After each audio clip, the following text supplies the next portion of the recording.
Absolute! Most excellent!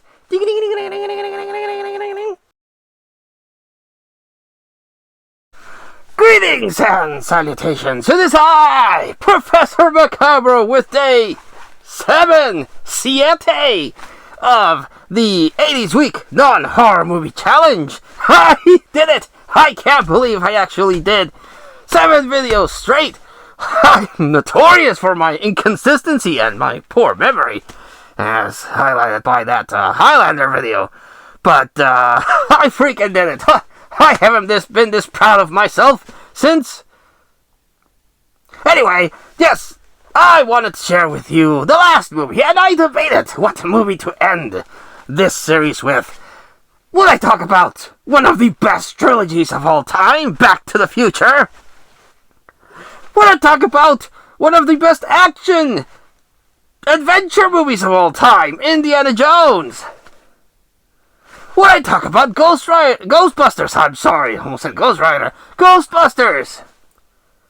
So many movies to choose from, so I decided to choose one that maybe might not get highlighted by anyone else. And it's a movie that came out in 1985. And it's a fantasy movie released by the Disney Corporation. And, boy, were some people surprised when they saw this one. I loved it. I loved it because of how it was. A lot of people say that was kind of traumatizing. That falls more into the horror genre, or the fantasy horror one, but it's a kid-friendly movie based on a movie from way back when in the 30s, and a series of books. So I'm going to showcase it. Again, from 1985, we have Return to Oz! Yes, I loved this movie. As a wee macabre, I would watch The Wizard of Oz, and I like it. I like the whole fantasy aspect of how Dorothy is just a common, drenched little girl that gets sucked up in a tornado and is sent to this colorized version of a wonderful world where she encounters a scarecrow, a tin man, and a lion, and she has to fight a witch, a marvelously designed witch. I love the witch in The Wizard of Oz. And that, of course, led to inspiration to a lot of things. A lot of different properties have parodied The Wizard of Oz. And then, in the 80's, the wonderful 80's, we got Return to Oz. Not 100% based on... it's not a sequel, 100% sequel to the original 1930s Wizard of Oz. This is more of adapted from the book, which, let me tell you, threw some people off because they didn't know what was going on. But I like the practical effects in this.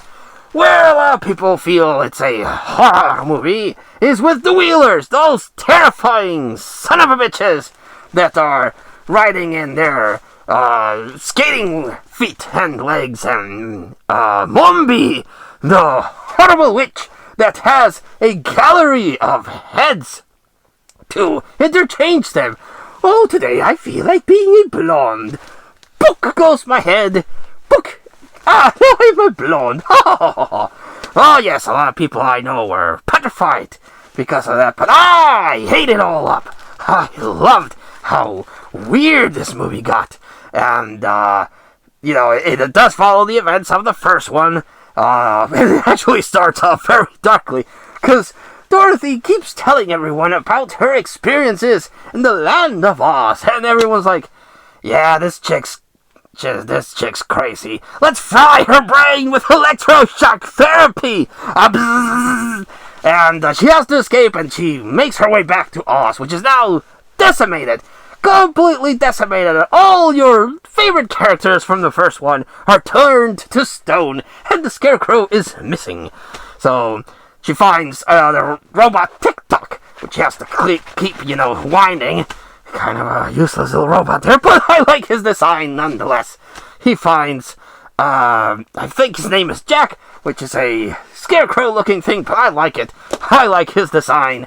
And they have to fight. If I'm remembering right, someone please correct me, because, oh boy, my memory is shit. And I don't blame the booze. I blame old age. Anyway, the Gnome King. I'm going to go with the Gnome King, which is really cool. He wants to take over the world. And the reason why he suddenly rose to power is because when Dorothy was getting back to her world, she dropped the ruby slippers, and the Gnome King got them, and he looks very, very fashionable with his red slippers and, his gray attire. And as he's destroying Oz, he's turning more and more human and growing in power. And in the last bit, they have to find the Scarecrow, and if he finds the Scarecrow, then he'll let them go. But as everyone keeps turning into things, he keeps growing in power. And in the end, Dorothy figures the magical code, frees everyone, and the Gnome King goes batshit crazy in a beautiful claymation effect of him growing, and then he's going to eat them, yum, yum, yum, yum, yum.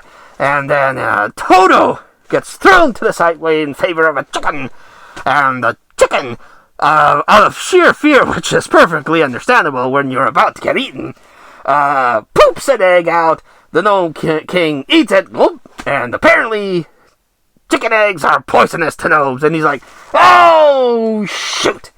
Done in by a chicken egg. Oh, well, it hasn't been my day. And he starts melting away, and I was like, oh, bravo, bravo.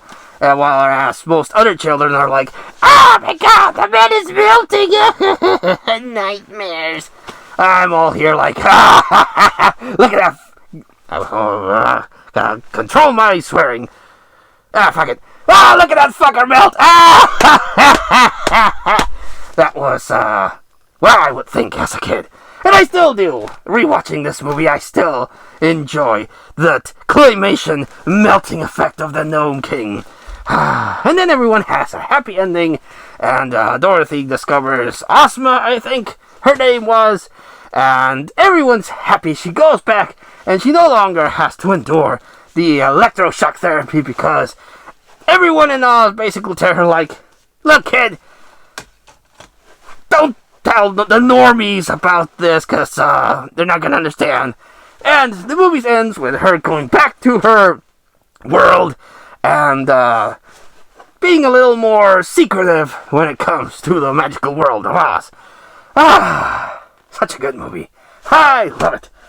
Does this count as horror? Well, I suppose to young kids it probably was horrifying. Even to some new kids this might be horrifying. But I think kids are able to withstand a lot more if you don't show them Terrifier 2 at a young age. That might warp them. But this might be a nice entry level, darker fantasy for kids of a certain age that they might appreciate it. And maybe it'll spark the love for horror.